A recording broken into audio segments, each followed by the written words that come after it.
Evangelho de João, capítulo 1. Eu vou estar lendo a partir do verso 10 ao verso 14. Quem já abriu, diga amém. Diz assim a palavra: o Verbo estava no mundo, o mundo foi feito por intermédio dele, mas o mundo não o conheceu. Veio para o que era seu, e os seus não o receberam.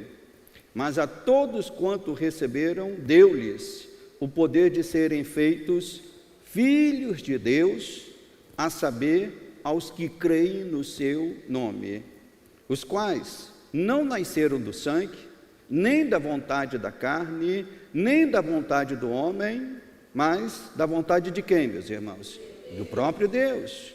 E o Verbo se fez carne e habitou entre nós, cheio de graça e de verdade, e vimos a sua glória, glória como do unigênito do Pai.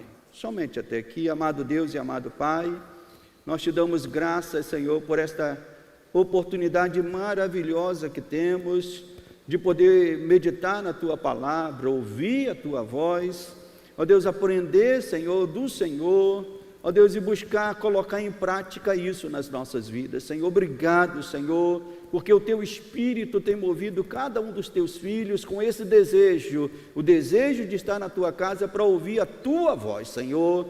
Por isso fala, Senhor, a cada coração aqui, Senhor, e firma em nós, ó Deus, essa certeza: somos filhos de Deus, e nada tirará de nós esta alegria. Pai, fala conosco através da Tua palavra.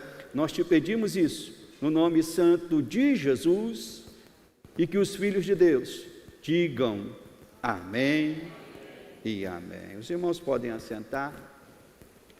Hoje nós vamos começar uma série de mensagens com a finalidade de esclarecer os irmãos e amigos com respeito ao seguinte tema: o que nos faz filhos de Deus? O que me faz um filho de Deus? Para muitos, ser um filho de Deus se limitou ao hábito de participar de uma igreja e chamar aqueles que fazem a mesma coisa de irmãos. Então, para muitas pessoas, estou indo na igreja, se tornou como se fosse um sinônimo, uma tautologia, Estou indo na igreja, logo sou filho de Deus, como se isso fosse algo correspondente. Mas será que isso basta, irmãos? Será que estarmos aqui basta para podermos dizer somos filhos de Deus? Um casal pode receber muitas pessoas em sua casa. Os meus pais, a casa dos meus pais é uma casa aberta. Às vezes eu estou lá no meu pai, chega pessoa que bate no portão, gente pedindo alguma coisa, meu pai bota para dentro, dá um copo d'água, enfim. Um casal pode receber muitas pessoas na sua casa. Mas será que só pelo fato de entrarem ali, aquela pessoa entrar naquela casa, dá o direito daquela pessoa dizer: tenho tanto carinho pelo fulano, tenho tanto carinho pela fulana, que eu posso dizer que sou filho dessa pessoa? Não é só o fato de entrar na casa que faz a pessoa se tornar um filho dos donos daquela casa. Não é o fato de pessoas entrarem na igreja que fazem pessoas se tornarem filhas ou filhos de Deus. Também há quem pense que todos os seres humanos são filhos de Deus, pois afinal foram criados por Ele, e Deus não faz acepção de pessoa. Deus ama todos igualmente, todos são filhos de Deus, E a gente ouve esse argumento por aí, Deus não é padrasto, Deus é pai de todo mundo. Quem pensa desta maneira confunde dois conceitos distintos, bem distintos na palavra de Deus. O primeiro deles é o conceito do homem como criatura. Sim, Deus criou todos os homens, todas as mulheres, todos nós somos criaturas de Deus. Esse é um conceito bem claro, definido na palavra de Deus. Mas também há um outro conceito, e é esse conceito que a gente vai trabalhar ao longo das próximas mensagens, que é o conceito de filhos de Deus. Há coisas que uma criatura não apresenta, e por não apresentar, não podem ser chamadas de filhos de Deus. Todos são criaturas de Deus, mas nem todos são chamados de filhos de Deus. Então, a fim de esclarecer os irmãos, nós iremos mergulhar ao longo das próximas semanas na palavra de Deus, aprendendo sobre esse tema, o que nos faz filhos de Deus. O nosso desejo é, em cada mensagem, isso é importante que os irmãos tenham isso em mente, nosso desejo é que em cada mensagem que vamos ministrar aos domingos pela manhã, é trazermos como um pano de fundo algumas doutrinas básicas da fé cristã que dão base para esse tema que nós vamos estudar. Então, preste atenção que em cada domingo pela manhã nós vamos estar tratando desse tema maior, mas por trás desse tema haverão doutrinas que toda a igreja precisa conhecer, doutrinas básicas da fé cristã. Hoje, por exemplo, nós tocaremos pelo menos em duas delas: a doutrina da eleição e a doutrina da regeneração, que todo crente precisa entender isso, como nós somos escolhidos por Deus, como nós fomos separados por Deus, e como é que acontece esse processo de regeneração, qual é o momento em que nós nos tornamos filhos de Deus e como isso acontece. E dentro dessa pergunta maior, que é o tema da nossa mensagem, o que nos faz filhos de Deus, nós teremos muitas outras perguntas para responder. A primeira delas, que eu quero tratar com os irmãos, é: como nos tornamos filhos de Deus? Como é que nos tornamos filhos de Deus? No imaginário humano, quando nós falamos da geração de filhos, isso no contexto natural, no contexto físico, nós usamos muitas metáforas e ilustrações para falar disso, Se você vai falar de como uma criança é gerada para uma outra criança, qual é a metáfora mais usada, popularmente falando? Quem pode me ajudar aí? Qual é a metáfora mais usada popularmente falando? Pode falar, pode me ajudar. Quando você tem que explicar para uma criança como uma criança é feita, qual é a metáfora mais usada? A da cegonha, Da cegonha, Você diz lá,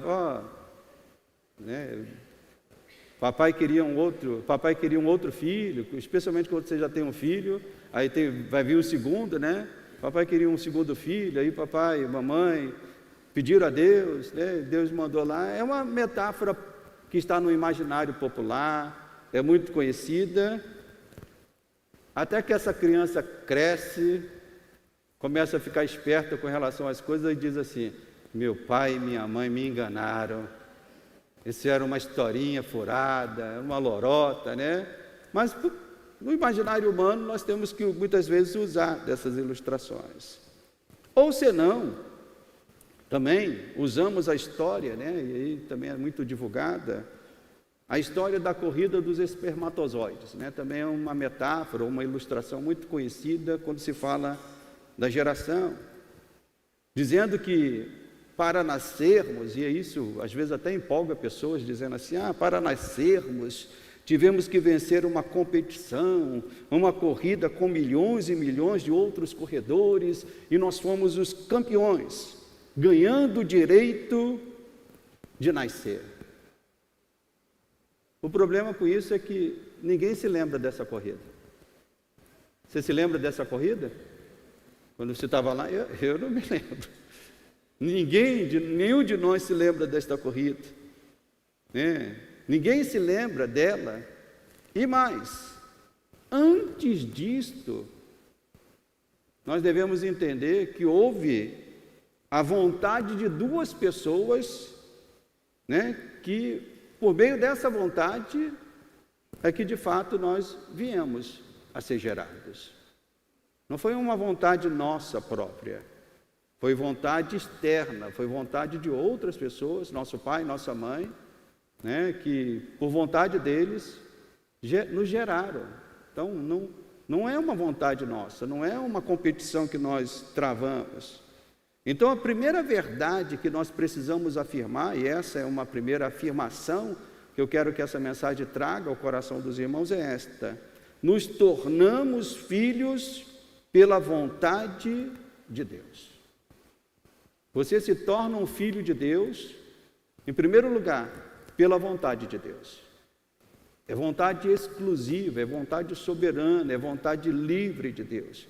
É a vontade dele de nos fazer filho.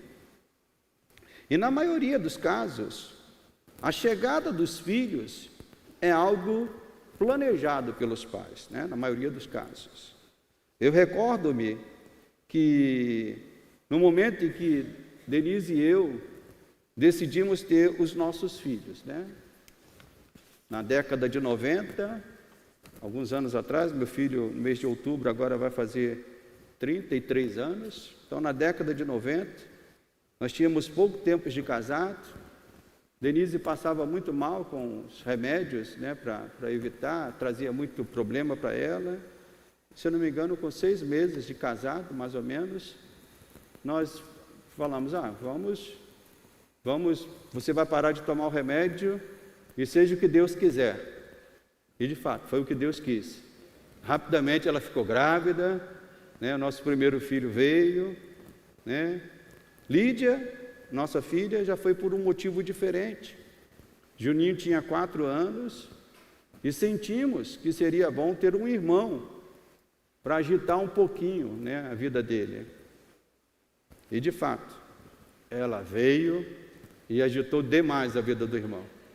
Até hoje ele fala isso, ela veio e agitou demais, quebrava os brinquedos dele, usava os brinquedos dele, bagunçava as coisas dele, ele era todo metódico e ela veio e bagunçou tudo, né?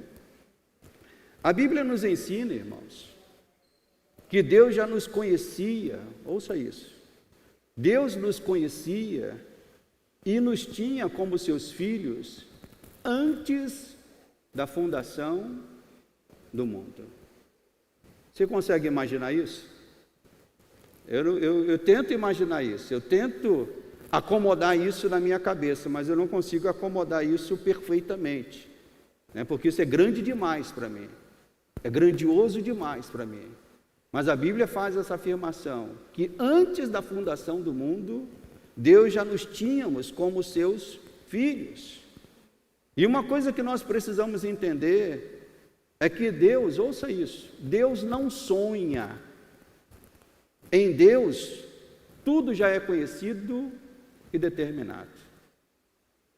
Deus não sonha para realizar, né? Os planos de Deus são planos perfeitos. O tempo é algo que nos afeta, mas não afeta Deus. Nós estamos no tempo, Deus não. Nós fomos criados com o tempo, Deus não. Foi Ele que criou o tempo. Então nós somos afetados pelo tempo, Deus não. Nós temos calendário.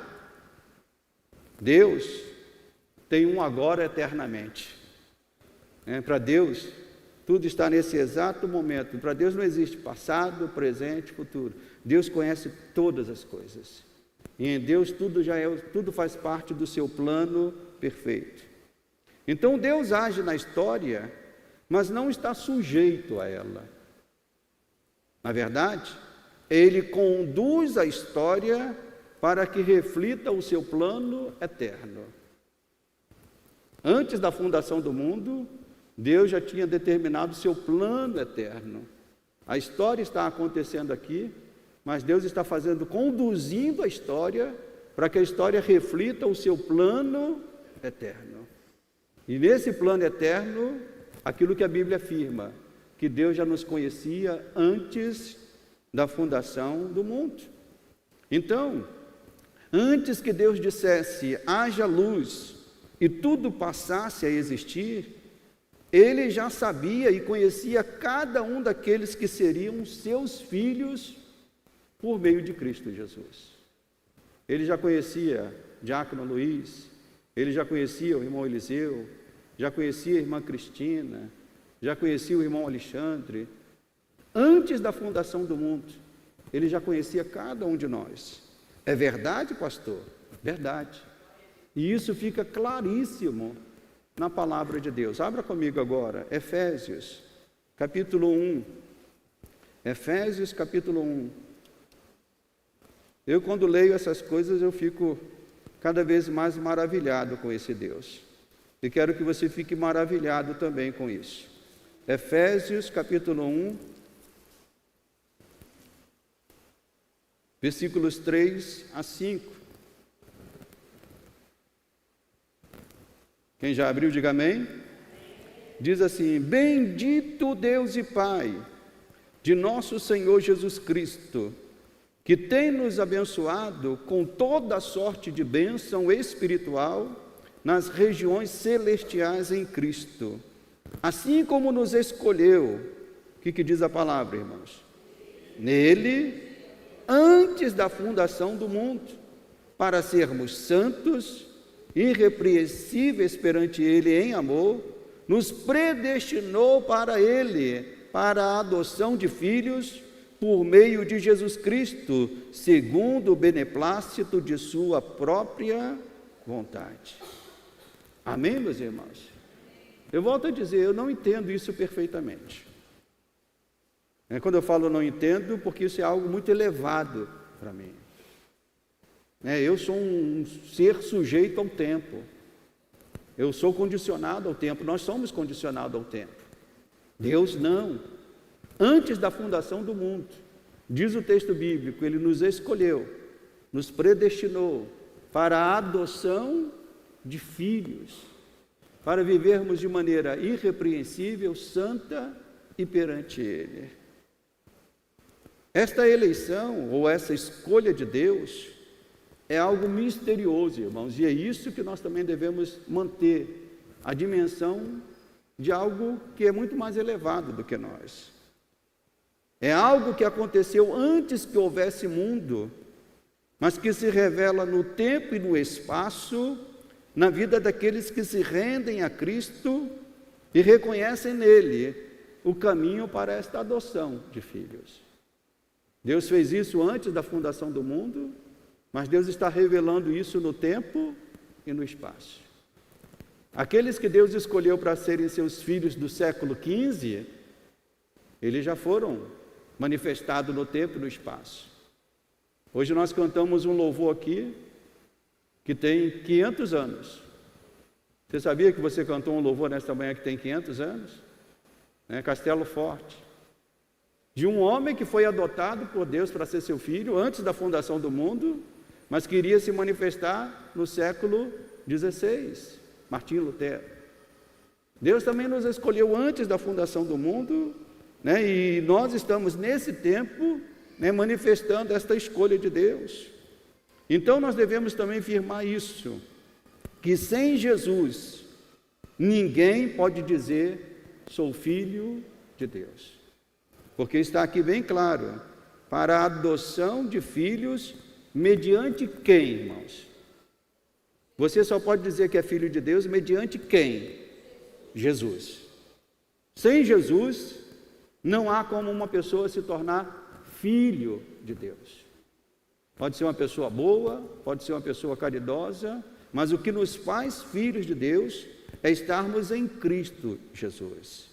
E foi isto que João queria deixar claro ao abrir o Evangelho. Vamos lá voltar a João 1, mostrando que nos tornamos filhos de Deus por meio do Verbo que se fez carne e veio habitar entre nós.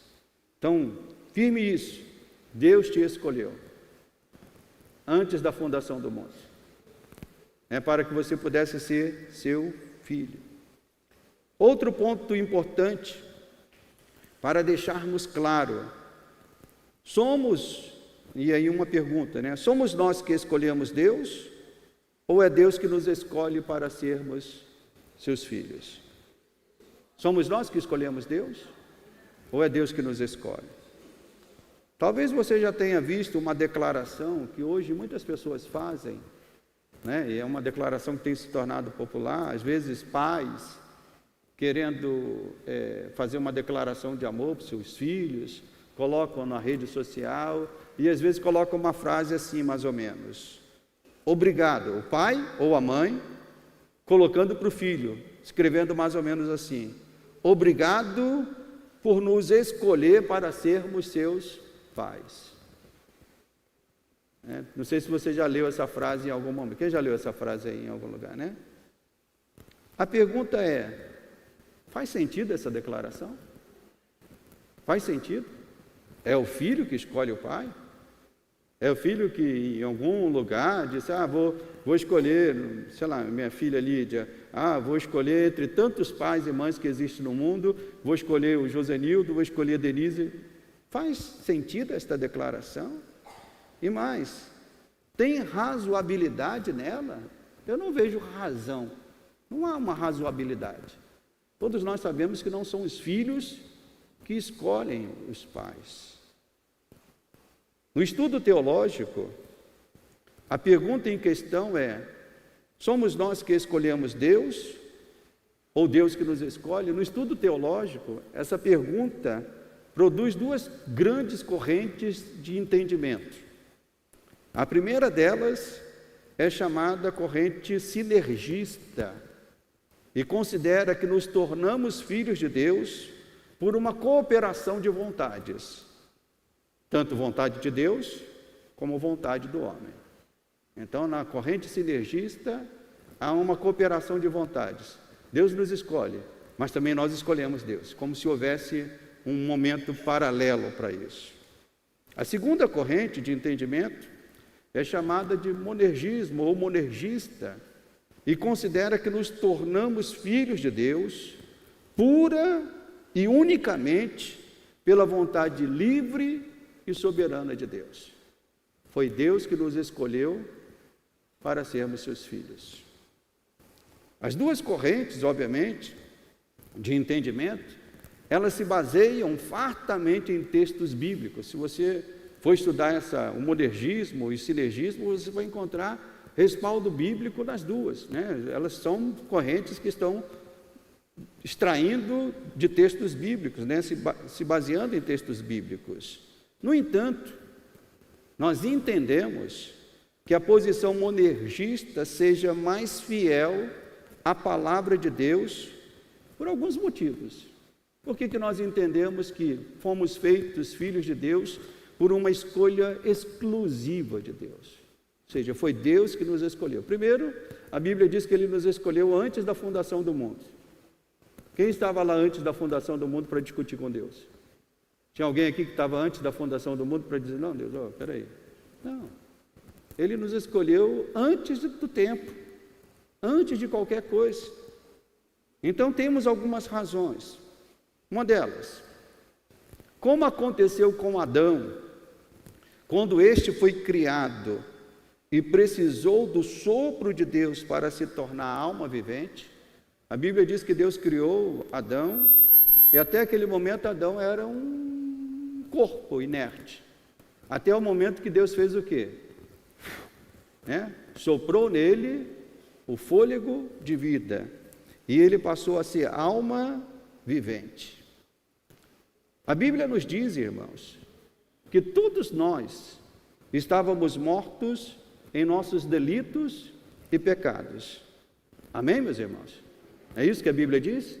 Todos nós estávamos mortos em nossos delitos e pecados, e mais uma vez, para Deus gerar vida em nós, foi necessário que Deus soprasse em nós o próprio fôlego de vida. Mais uma vez, vamos recorrer aqui à carta de Efésios. Vamos lá, nós estamos estudando a Bíblia. Então, nesse estudo da Bíblia, é importante que a gente esteja entendendo os textos que embasam isso. Mais uma vez, Efésios, agora o capítulo 2. Deixa a sua Bíblia marcada em João 1. Agora vamos a Efésios, capítulo 2.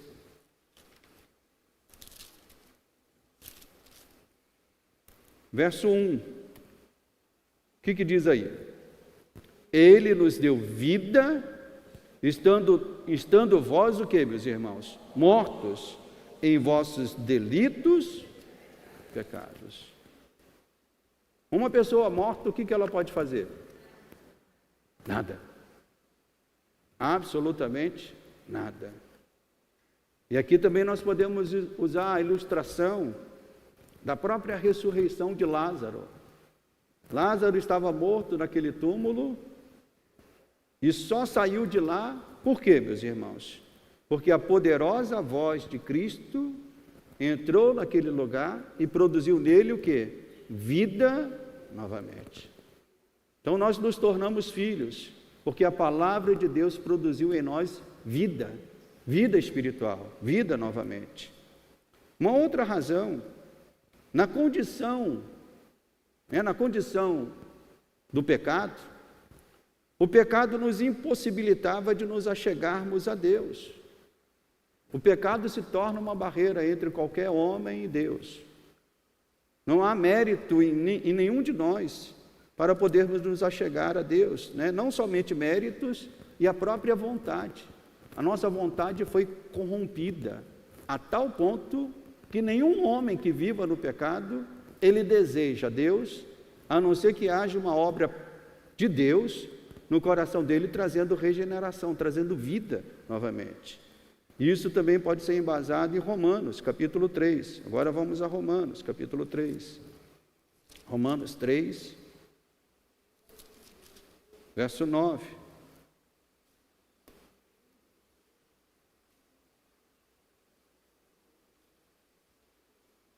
Romanos 3, 9, diz assim a palavra: que se conclui? Temos nós qualquer vantagem? Não, de forma nenhuma, pois já temos demonstrado que todos, tanto judeus como gregos, estão debaixo de quê, meus irmãos? Do pecado. E como está escrito, não há justo nenhum sequer, não há quem entenda, não há quem busque a Deus, todos se extraviaram, a uma se fizeram inúteis, não há quem faça o bem, não há nenhum sequer. Então o texto bíblico nos mostra que a nossa vontade foi corrompida de tal maneira que, pelo pecado, nenhum homem pode se aproximar de Deus se Deus não for ao seu encontro para gerar vida novamente. Então o pecado nos impossibilita de escolhermos Deus. Por isso que na regeneração, ou seja, o ponto de partida para voltarmos a Deus é uma ação de Deus por nós. A pessoa estava morta, morta nos seus delitos e pecados. A primeira coisa que Deus precisava fazer na vida dessa pessoa é o quê? Gerar vida novamente. E daí vem o conceito de regeneração. Deus trouxe vida, Deus traz vida novamente. Nós podemos ilustrar isso com uma imagem do campo médico, por exemplo. Uma pessoa, quando tem parada cardíaca, ela precisa que alguém faça algo por ele, não é isso? A pessoa está lá com uma parada cardíaca, com parada cardíaca, ele não consegue dizer, faça alguma coisa por mim. Não, ele está ali parado, está ali morto, num certo sentido, está morto. E ele precisa de alguém, mesmo a despeito da sua vontade expressa, de alguém que vá lá e produza nele, ou faça algo que possa produzir vida nele novamente. Foi isso que Deus fez em nós, irmãos. Não tínhamos como voltar a ter vida espiritual. Estávamos mortos. Deus, por meio de Cristo, gerou vida em nós novamente. E é isso que João afirma. Vamos lá, voltar a João. É isso que João afirma, quando diz, aqui no verso 13, os quais não nasceram do sangue, não nasceram da vontade da carne, não nasceram da vontade do homem, mas nasceram da vontade de quem, meus irmãos?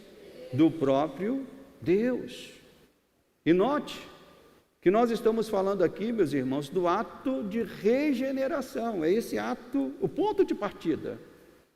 Muitas pessoas confundem essas doutrinas porque já pensam na santificação, já pensam na justificação. Não, entenda, nós estamos falando do ponto de partida. do ponto em que a vida é colocada em nós novamente, do que no conceito teológico é chamado de regeneração. Essa regeneração é Deus que faz em nós, é um ato exclusivo de Deus. Os apóstolos deixaram isso bem claro em seus ensinos, né? E só para quem está anotando aí, pode anotar, próprio João, quando relatou o diálogo de Jesus com Nicodemos, o próprio Jesus disse para Nicodemos, importa-vos nascer de novo. E no original grego, esse termo nascer de novo também pode ser traduzido como nascer do alto. Depois João também diz, aquele que nasce da água, e nasce de quê? Da água e do Espírito. Então é um nascimento espiritual, é nascer do alto, é nascer de novo.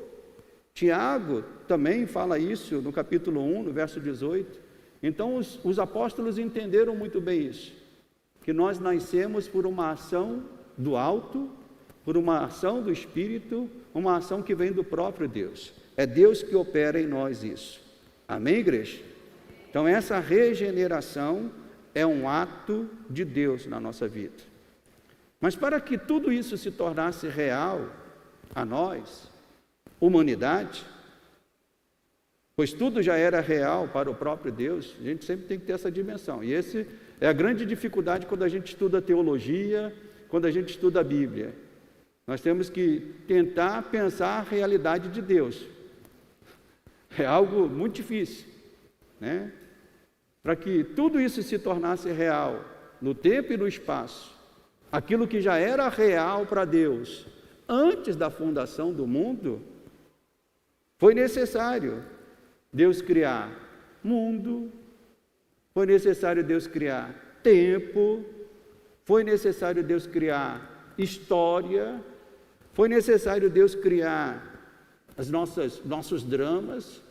Então o plano de Deus, olha que a soberania de Deus é tão maravilhosa por isso, porque Ele controla tudo isso, a minha vida, a sua vida, a nossa história, a história mundial, a história de tudo. Ele controla tudo isso, de maneira que isso reflita o seu plano eterno. Aquilo que Ele já viu, né? Aquilo que Ele já projetou antes da fundação do mundo. O pecado entrou na humanidade, parecia que isso seria o fim.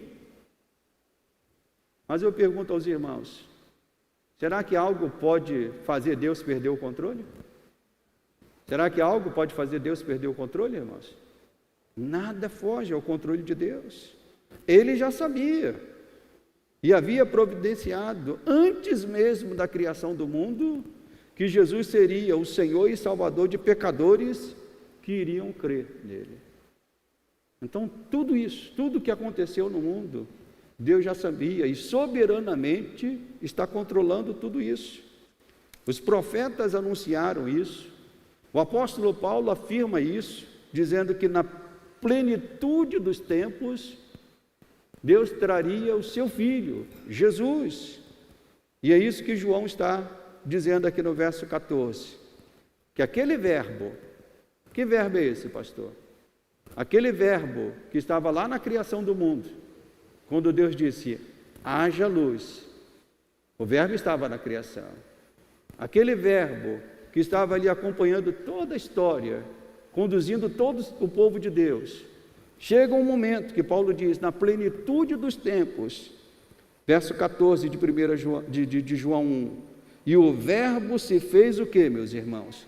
Carne, e habitou entre nós, cheio de graça e de verdade, e vimos a sua glória, a glória como unigênito do Pai. Sim, o verbo foi usado, o verbo que foi usado na criação de todas as coisas, agora se faz carne e osso. E tudo isso com um propósito. Por que ele veio se tornar carne? Por que ele veio se fazer homem? Tudo isso com um propósito. Chamar, reunir os filhos de Deus e fazê-los participantes da sua obra aqui na terra.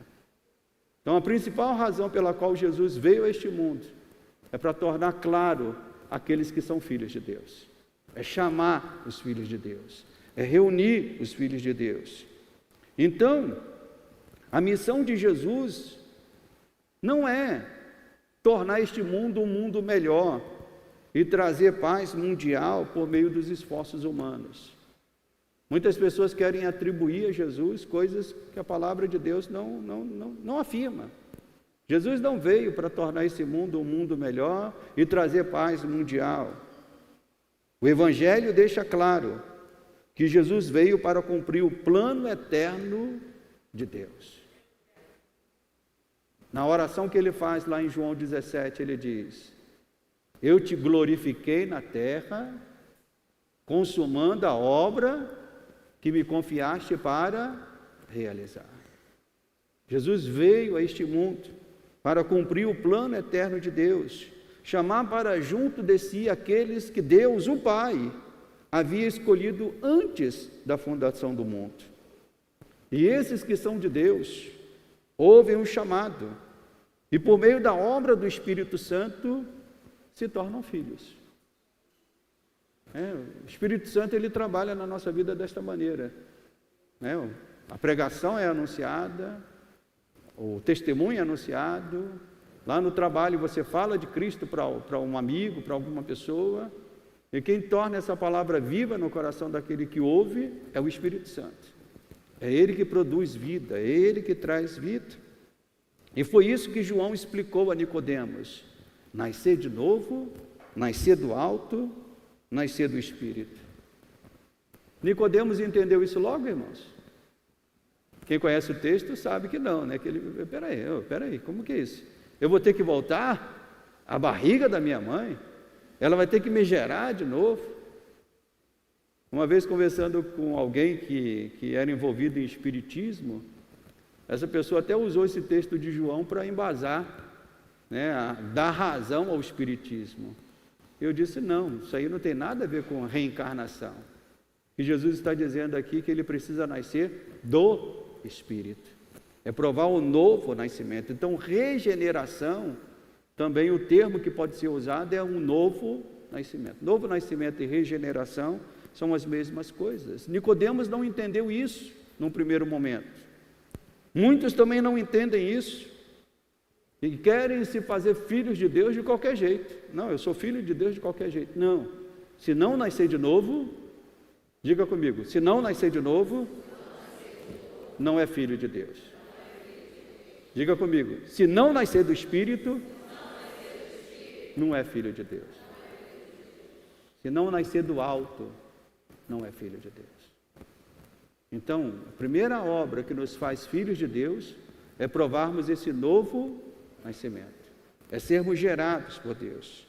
Somente aqueles que são regenerados, ou seja, gerados novamente, é que podem ver o reino de Deus e se tornarem filhos do Senhor. Então, meu irmão, que privilégio! Deus te escolheu para ser um filho dele. Você pode dar um glória a Deus? Deus te escolheu, nos escolheu, por meio de Jesus, para sermos filhos dele. Você tem essa alegria no teu coração? Então espero que os irmãos e irmãs, mediante essa palavra, possam responder a alguém que te perguntar: como é que nos tornamos filhos de Deus? Então, creio que com essa palavra você já tem respaldo para dizer: nos tornamos filhos de Deus se nascermos de novo, se nascermos do Espírito, se nascermos do alto. E isso é uma obra que vem de Deus, porque Deus nos escolheu antes da fundação do mundo. Nós não tínhamos condições de escolher Deus, nossos pecados nos impediam, estávamos mortos e sem vida. Irmãos, se pegarmos um defunto e colocarmos aqui, sairmos daqui e voltarmos amanhã, será que ele vai ter se mexido? Se mexeu, sai correndo. Alguma coisa estranha, né? Deu errado em alguma coisa, né? Mas um defunto, se você botar ele num lugar, ele vai ficar naquele lugar. Não vai se mexer, não vai sair dali. Espiritualmente era essa a nossa condição espiritualmente. Nós estávamos mortos nos nossos delitos e pecados. E algo mudou na nossa vida quando a palavra de Deus nos trouxe vida novamente a nós. Ele vos deu vida, estando vós mortos. Então Deus soprou mais uma vez a vida em nós. E este sopro se deu por meio do Espírito Santo, ao tornar a palavra viva, o verbo vivo, vivo em nós. O verbo é vivo, mas ele tem que ser vivo em nós, dentro de nós. O verbo é vivo, mas não está vivo na vida de muitas pessoas que ainda estão mortas nos seus pecados. Mas em nós ele já se fez verbo vivo.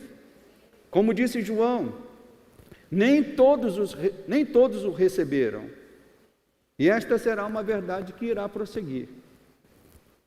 Nem todos receberão o verbo da vida. Mas Deus, em sua soberania, já sabia disso. Nem todos. Mas o que importa saber, irmãos, isso é muito importante os irmãos gravar, o que importa saber é como há quem o receba, uma vez que todos estavam impedidos pelo pecado de tomarem esta ação. A pergunta não é, e muitas pessoas fazem essa pergunta de maneira errada, por que Deus não salva todos? Essa é uma pergunta errada. A pergunta correta é, por que Deus salva alguns? Por que Deus nos escolheu? Por que Deus te chamou para ser um filho dele? Se nós estávamos impedidos de tomarmos esta ação por conta do nosso pecado. E aí entra o maravilhoso e doce mistério da graça. Deus quis separar para si pecadores. Mais uma vez, pecadores que mereciam a morte e a condenação, mas Deus quis nos fazer filhos deles. Você é um desses que Deus escolheu? Quem é um desses que Deus escolheu? E o que isso tem que provocar em nós, irmãos? Pelo menos isso provoca em mim alegria, uma gratidão profunda, de saber que eu não poderia escolher Deus, de que eu não poderia se chegar a Deus, e Ele me escolheu para ser seu filho. Então, o que isso provoca em mim é uma gratidão profunda. E essa verdade, ela nos humilha. A grande verdade, o Evangelho da Graça, ele nos humilha. Por que ele nos humilha? Porque ele coloca o protagonismo da nossa salvação em Deus e em Cristo Jesus.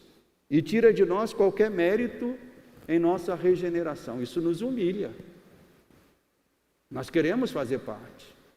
Nós queremos ser o agente da salvação. Pelo menos desse momento inicial chamado regeneração. Mas quando nós compreendemos esta verdade, irmãos, o que ela tem que provocar em nós é alegria e gratidão. Deus nos amou e nos escolheu antes da fundação do mundo. Eu não sei nem se eu me escolheria eu mesmo. Deus te escolheu, meu irmão.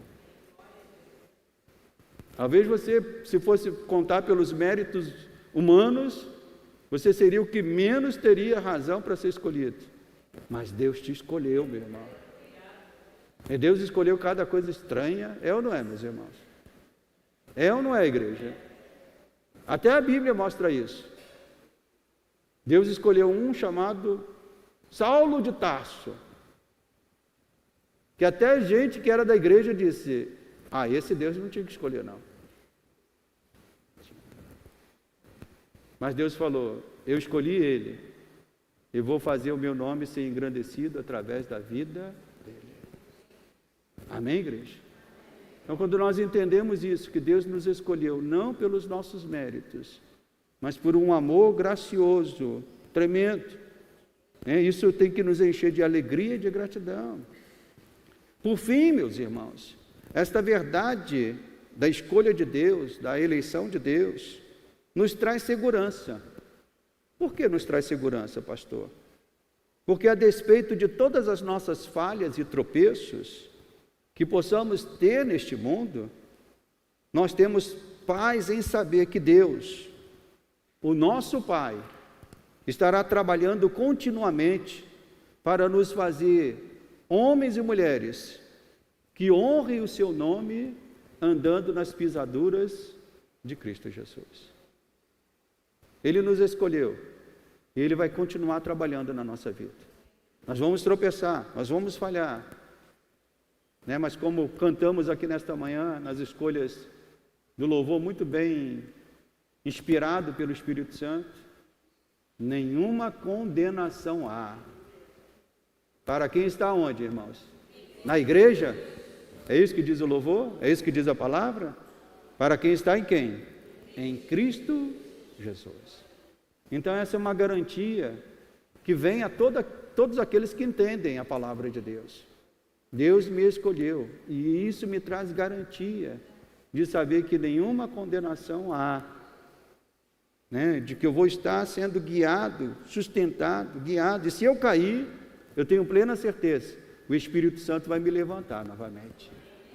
Nós somos filhos de Deus, filhos escolhidos, filhos gerados pelo Espírito e filhos que serão sustentados pelo Senhor todos os dias que nós estivermos aqui nesta terra. Amém, igreja?